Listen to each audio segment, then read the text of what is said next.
Okay, honouring university together. Let's crack on. We're going to join Jesus. I don't know if anyone joins Jesus other than at 30 AD. Maybe they do, maybe they don't. We talk a little bit about what happened before and afterwards. But we're going to join Jesus. It's the year 30 AD. And it's important that at this moment, which I think you're getting accustomed to, is that we're entering a world where there's a lot of pain. There's a lot of confusion. There's a lot of hurt. There's a lot of oppression. And the Jews, for basically centuries and centuries, have been persecuted. They've been oppressed by various different nations, different kind of groups. And 165 years before Jesus came, there was something called the Maccabean Revolt. So the Jews did this amazing impact through guerrilla warfare, which is quite extraordinary. From the hills, from the mountains, they were able to defeat a superior army, and they actually had 100 years of freedom. They were loving it. Maybe they didn't do as amazing as they could have, but they were loving it because they were free at last, 100 years. And then came the Romans, literally within 100 years, and they were oppressed again, and they were persecuted again, and they lost a lot of their land due to tax, etc., etc. Caesar, King Herod, it wasn't a great time. And so there's a lot of resentment. There's a lot of fear. The Jews and the Romans, there was a lot of antagonism. There was some good, but there was a lot of bad. And so we join Jesus, and it's 30 AD, and he's about to give the greatest sermon anyone will ever do, anyone has ever heard. I know you're thinking this is amazing, but Jesus was pretty good. And we're going to read that now. Matthew 5:1. Seeing the crowds, he went up on the mountain. Why did he do that? Just think about what I've just said. Because this is the land through which they had victory and freedom. They used guerrilla warfare from the hills and the mountains to overthrow previous regimes. So this is naturally the land. Generationally, this is the land of the revolutionaries. So the people that he's speaking to are the people that tend to gather in the hills and mountains because it's their place of safety. It's their place of refuge. It's their place of planning strategic war. So this isn't just, let's go up on the mountain because it's easier to speak to you. This is calculated. Jesus deliberately wants to address this situation with these, and everyone's aware of the tension and the excitement, because this is Jesus who started to do some really interesting stuff. This is Jesus who's starting to talk about the kingdom of God, which they want, which they in part see as overthrowing the Romans. You with me? So that's the context that we have in this moment. So this is something you might have heard called the Sermon on the Mount. So bear in mind, you're a revolutionary. Put yourself in their shoes. Enter the scriptures, legitly. And just think what you want Jesus to say.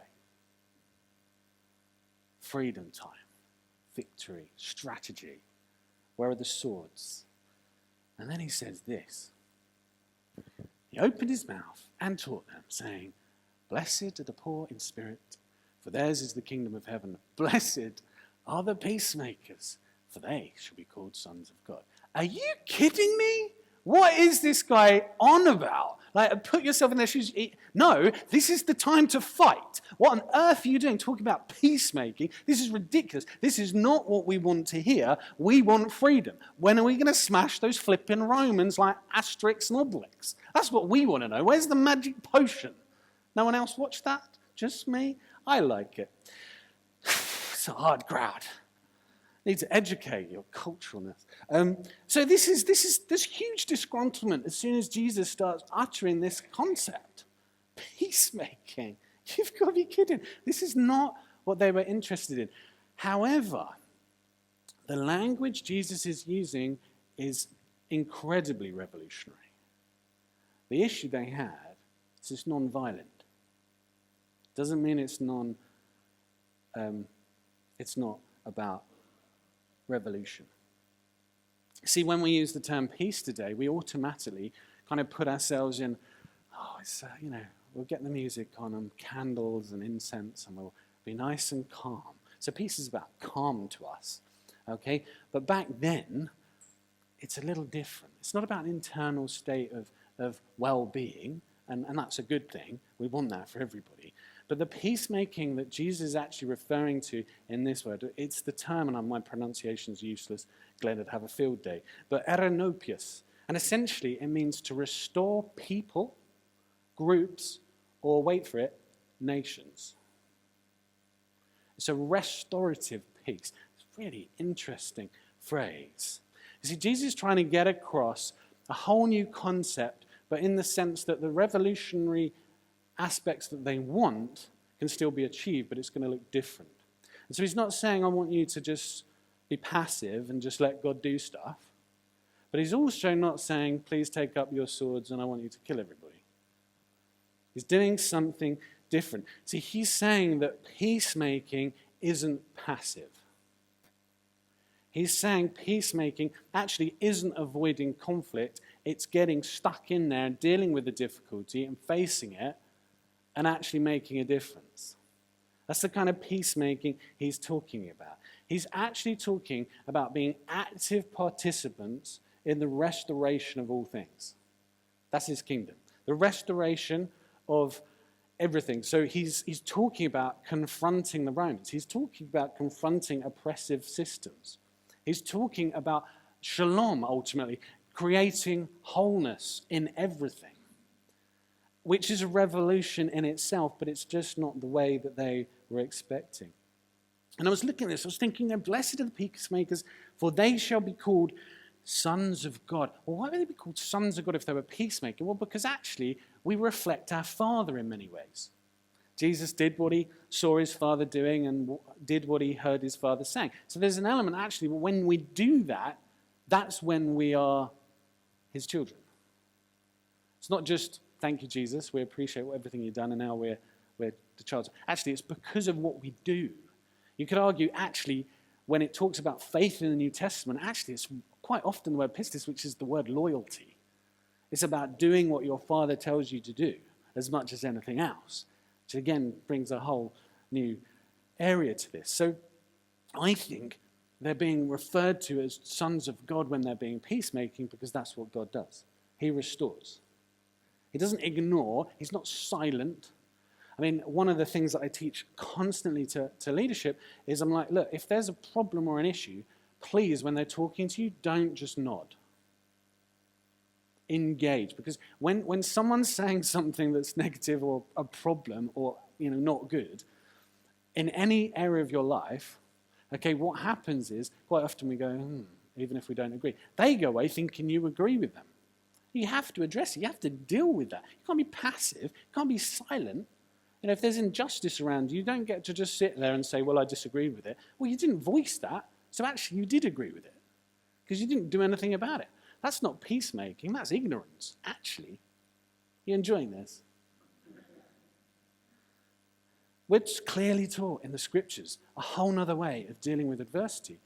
And it's uncomfortable because it's weird. Romans 12:21, do not be overcome by evil, but overcome evil with good. I mean, we've heard that, right? That's not new. But think about the practical implementation of that. How the heck are you going to do that? How do you overcome something so gross and unjust and evil with good? What is that? Because we read this stuff, but are we actually thinking about it and applying it? I don't know. I mean, I guess it's fairly easy if one thing that's bad or not easy happens in a time of fairly easy, rosy peacetime. But when people are jerks, how do you actually deal with that? Well, I've been asking this question for quite some time. I was delighted in preparing this information that I just came across a scripture. Maybe you've come across it, but I love 1st and 2nd Kings. I love 1st and 2nd Samuel, and I've read it tons. But I just came across something. I was like, oh my gosh, I've never seen that before. That is crazy. I still don't know how to fully apply this stuff, but this is scriptural gold. I've not come up with it. I'm just literally reading you scripture today. Is that all right? So I want to take you back to around 850 BC, and we're going to see, and with the story that I've already mentioned, how together a community can handle adversity in amazing ways. So say 850 BC, Israel at war, surprise, go figure, against a group called the Arameans. But something amazing is happening, and it's extraordinary. I mean, this is the prophetic level I think we need to be at. But the king of the Arameans, he comes up with a plan. He's like, right, guys, we're going to smash the Israelites. We're going to do this. I probably didn't have an accent like mine, I don't know what I'm doing here. But this is what we're going to do. We're going to get them, and this is the plan. And it happens again and again and again, except every time what happens is Elijah basically hears prophetically what the king's plans are and relays it back to the king of Israel. So every single time, the king of Israel counteracts the plan, and it's driving the king of Arameia nuts. He's like, what is going on? So we're going to join this. I could just elaborate, but I think the text is so funny that we're going to read it together. It's a bit of a chunk. Well, you don't have to read it with me. That's awkward. I hate it when people do that. Listen to me reading it. 2 Kings 6:8-23. Now the king of Aram was at war with Israel, and after conferring with his officers, he said, I will set up my camp in such and such a place. The man of God sent word to the king of Israel, beware of passing that place, because the Arameans are going down there. So the king of Israel checked on the place indicated by the man of God. Time and again, Elisha warned the king, so that he was on his guard in such places. This enraged the king of Aram. He summoned his officers and demanded of them, tell me, which of us is on the side of the king of Israel? None of us, my lord the king, said one of his officers. But Elijah the prophet, who is in Israel, tells the king of Israel the very words you speak in your bedroom. Awkward. Go, find out where he is, the king ordered. So there's no weirdness. Like, if we did that today, they'd be like, yeah, okay, whatever. He's like, right, if that's what's happening, we need to kill him. I think in our world, we need to get more supernatural with this kind of stuff. It's amazing. Where the heck am I? Go and find where he is, the king ordered, so I can send men and capture him. The report came back, he is in Dothan. Then he sent horses and chariots and a strong force there. They went by night and surrounded the city. Awesome, isn't it? It's like Lord of the Rings. When the servant of the man of God got up and went out early the next morning, an army with horses and chariots had surrounded the city. Oh no, my lord, what shall we do? The servant asked. Don't be afraid, the prophet answered. This is amazing. Those who are with us are more than those who are with them. Let's pause there. This is real. This is not just a story. This is historically, spiritually what happened. This is also applicable to you in your life.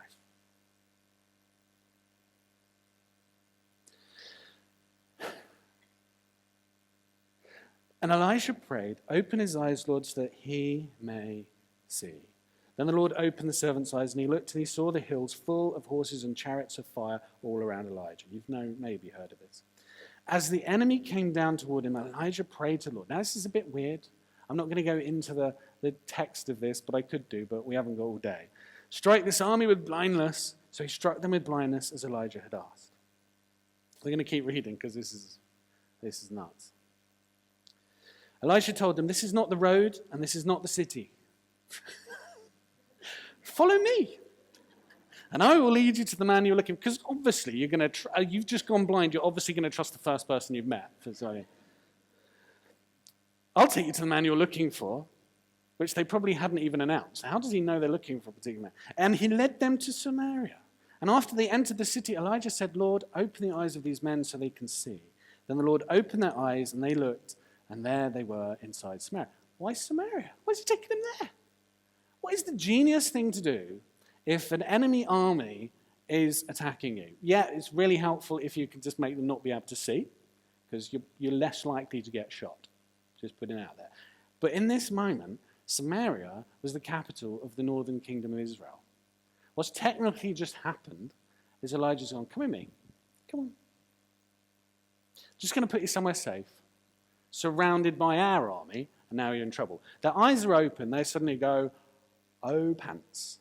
Like they know what's about to happen. They are now surrounded. They're in the enemy territory. They are in big doo-doo. This is not a good position for them to be. The writing's on the wall. They've run their race. And I love this little bit. This just makes me laugh. When the king of Israel saw them, he's so excited. He says, shall I kill him? Shall I kill him? He's just so excited. He's just like, yeah, I'm going to kill him. This is going to all be over. This is fantastic. Thank you so much, Elijah. I'm going to give you everything you could dream of. This is amazing. This is so funny that you've done this. Now put yourself in Elijah's shoes. These are the guys that want to chop your flipping head off. They also want to take your nation, God's people.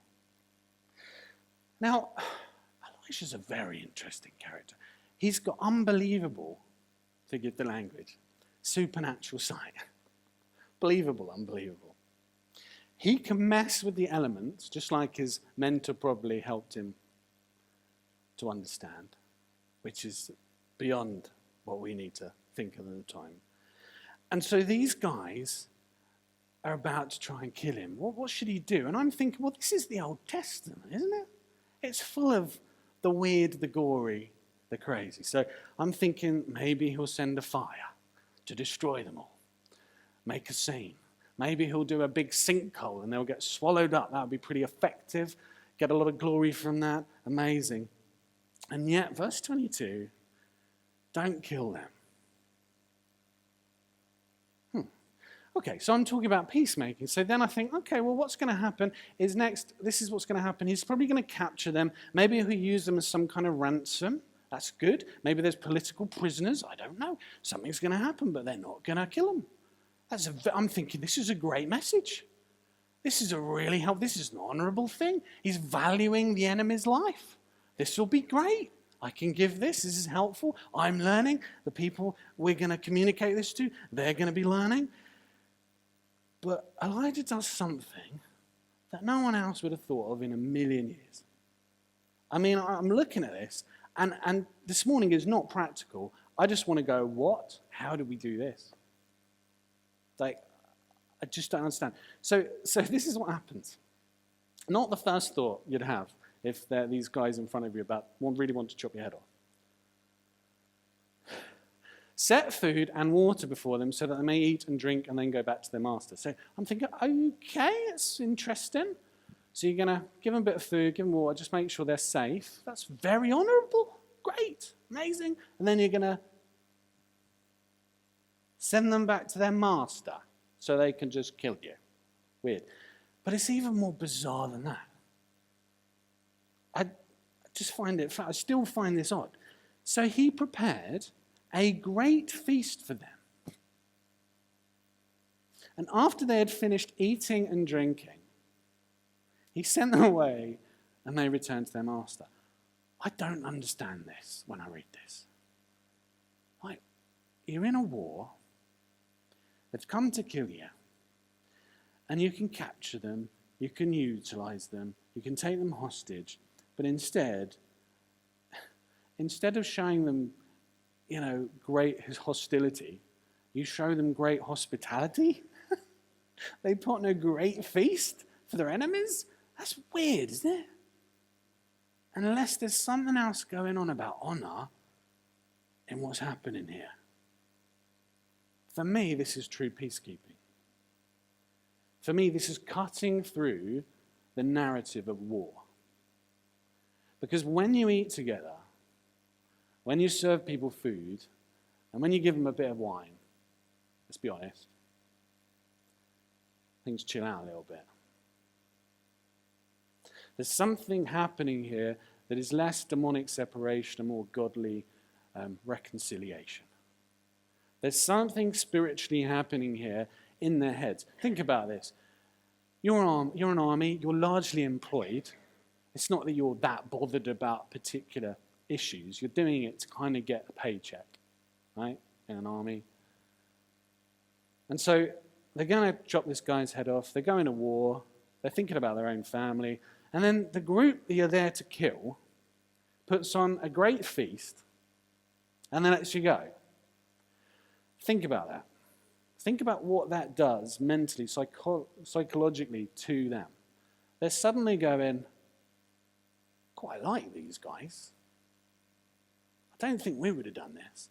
All of a sudden, the narrative shifts. So you're operating on a spiritual plane up here that is beyond the natural revenge that we have in our world. You're thinking from a higher plane. You're thinking and living from a culture of honor. So you've got the king of Israel, who would have been a wise-ish, experienced leader, who's like, I want to kill him, I want to kill him. And Elijah's like, are we going to give him a big feast? Do you see the difference? The cultural difference is so extraordinary. And yet actually, on one level you could look at, I think if they'd have gone with the king of Israel's plan to kill him, I think they'd have been in more trouble. Now the story ultimately comes back round again, as it does. But this actually, for a time, worked. Verse 23, so the bands from Aram stopped raiding Israel's territory. We don't know for how long, but we know in the immediate, something shifted. I find that absolutely phenomenal.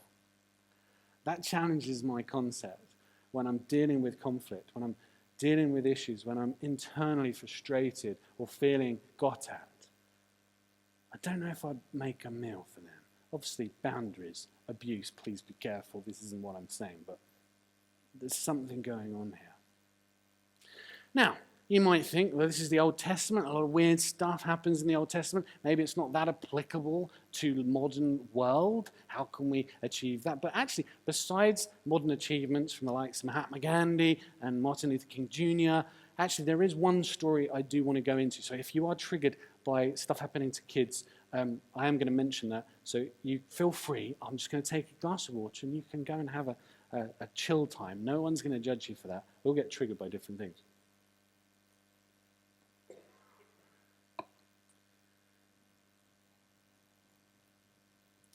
So I want to take you to Pennsylvania. It's the 2nd of October. It's 2006. It's not that long ago. And there's a guy called Charlie Roberts. There he is. And he suffered a massive bereavement. He suffered the death of his daughter. He's kind of just lost mental capacity, one can only imagine. And so he ventures into an Amish school, just literally a minute from his house. Phones his wife, she's freaking out. And he takes 10 girls aged between 6 and 13 hostage. Sends the men out, sends the boys out, just in an Amish community. Now, if you don't know anything about Amish communities, know this. They're a very peaceful group of people. Probably doesn't get more peaceful than that. Very committed to the ways of God, in their view. You can't fault them for their loyalty to what they believe. But when the police are called and the police arrived, a scene plays out that you've seen over and over and over again. 5 people are critically injured, but he kills 5 of these young girls. And then he kills himself.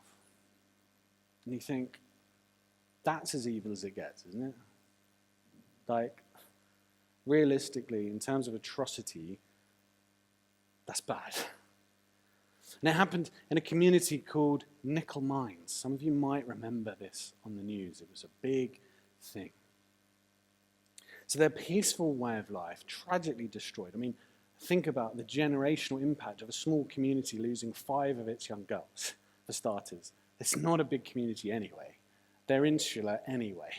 So the impact of this is beyond anything that most people would be able to comprehend.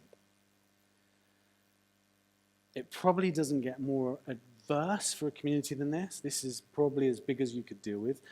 But we know in the USA, don't we? We know about shootings. It's not uncommon. It's on the news at least yearly that something atrocious has happened. And we know how those scenes play out in the media and what happens next. It's the same pretty much time and time again. I did a bit of research. Firstly, you have the shock, you have the horror, you have the reporting, you have the grief across the nation, across the world. And then you have the lawsuits, because someone's got to be punished, time and time again. It's not really reported, but if you look in the detail, this is what happens. There's recompense that needs to be taken. There's punishment that someone needs to be blamed.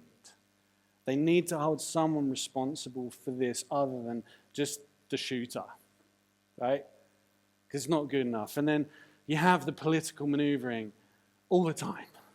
So you've got the liberals with their views and you've got the Republicans with their views, and they're using it to kind of, rather than actually grieve, they're straight away using it for their agenda, which is what the political spirit loves to do. And the other thing that happens is Charlie's family will be shamed for the rest of their days, probably from generation to generation. That's what happens. Someone does something atrocious in your family, it falls on the rest of the family line. You have to change your surname, you have to hide, you have to relocate. Happens time and time again. But this Amish community, again, did something I cannot comprehend. I mean, they literally changed the narrative on dealing as a community with adversity.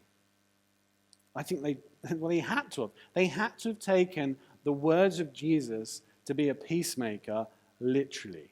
I don't know if they read the story that I've just looked at, but I'm guessing they know the Bible better than I do. And so they took their place as a priest. They took their place as a peacemaker. So much so that after just a few hours of the actual incident, the Amish leaders went to Charlie's family's house. They met his wife, Marie, the 3 children, and Charlie's parents are all together. About 3 hours later. And they said, "We forgive him. How can we comfort you in this moment of your grief?" This is a small community. These leaders would have known the families, they would have known the girls. This isn't a big community, it's small, this size maybe. Just think about the logistics of that, the impact that has. And the leaders are going to his family. They're more worried about them being restored in this moment than themselves. I cannot tell you that I would have done that. And I think you'd have been pretty shocked if I had. Probably wouldn't have entered your head that that was an option a few hours later. So they didn't shame the family. Heck, they didn't even shame Charlie. The media are going nuts and they're not. An Amish grandfather there was quoted, "We must not think evil of this man." I don't even know what else to think other than that. It's got to be demonic. What? It's crazy to me. Then, something even more amazing happened that still blows my mind, is they understood very quickly the impact that Charlie's act, evil act, atrocious act, arguably the worst thing you can do, he's there in this moment, and they know it's going to impact the family for generations financially. He's a milkman. They've lost the income. So they actually set up a fund within a few days for that family to give them money so that they would be okay for now and for the future for generations. Talk about different mindset. Talk about honor in adversity. That is phenomenal. They displayed the honor of God to the watching world to the point that their acts of honor, bear in mind this tiny community, Oprah was obsessed with it. The president was commentating on it regularly. They were amazed by the display of being a peacemaker to this situation. And I look at this and I relay it to this Elisha story in a way. And I think it's about provision. It's cutting through the narrative that we've been given about revenge and forgiveness. And I think there's a strong forgiveness message in Christianity, absolutely. But when there's adversity like that, this is different gravy. This is completely different to any option that we would have presented on the table. Enemy trying to kill you, feed them. Guy's just done this atrocious thing to our community. Okay, let's look after the family. Let's provide for them. Let's not make him a victim or make out that he's evil. They're guarding and protecting others. Then they did something else which I thought was absolutely genius in a way. They knocked down the school building and they rebuilt it. Which again, psychologically, is absolutely genius. It's in use today. So I want to tell you this, and I want to close with this. I know it's been a little intense. I hope it has, otherwise you need to check your breathing. In your times of adversity, in our times of adversity, and if you're going through it, we're going through it. We're at that point as a church where we're still small enough to really feel the impact of everything that everyone goes through, by the way. And we do. But as we enter revival, as we look to see the kingdom of God come on our world, and in our world, we have to take our place as peacemakers, which isn't passive, it's active. It's coming at it from a different mindset. It's not being silent, it's not being passive. It's facing oppression, it's facing injustice, it's facing adversity. You may not have the words to say, but you've got to find something. And God tells us in those moments, he will speak through you. You may think you just went, bleh, but by saying something, you give the opportunity for God to make it happen. Like Elijah and the Israelites, the Samish community, I pray that our honor would bring about reconciliation and unity in all things. So don't trust the immediacy of your response in adversity. Think that we need to act and hold us to account. That when we're going through that and the worst things happen and someone famous has written a blog about how terrible Eden is for whatever reason, can you just say, really not that big of a deal? I hope you're going to respond really, really well to that. Do you see what I mean? There's something different that we create. I honestly think, obviously we need solutions to war. And we put our hands up, well, what can we do about that? We've got no idea. Well, maybe there's a whole different angle on this. Business, you're struggling with ethics. I hear that all the time. There's no ethics in business. Maxwell wrote a book about it. There's no such thing as business ethics. Well, there is if there's a Christian in the room. And then, as Dave said, I love that little statement he came out with. If you're in the room, I'm in the room. Only God gives that truth. You can make a flipping difference. Not only that, you're commanded to. In Jesus, you are a peacemaker. Take that mantle.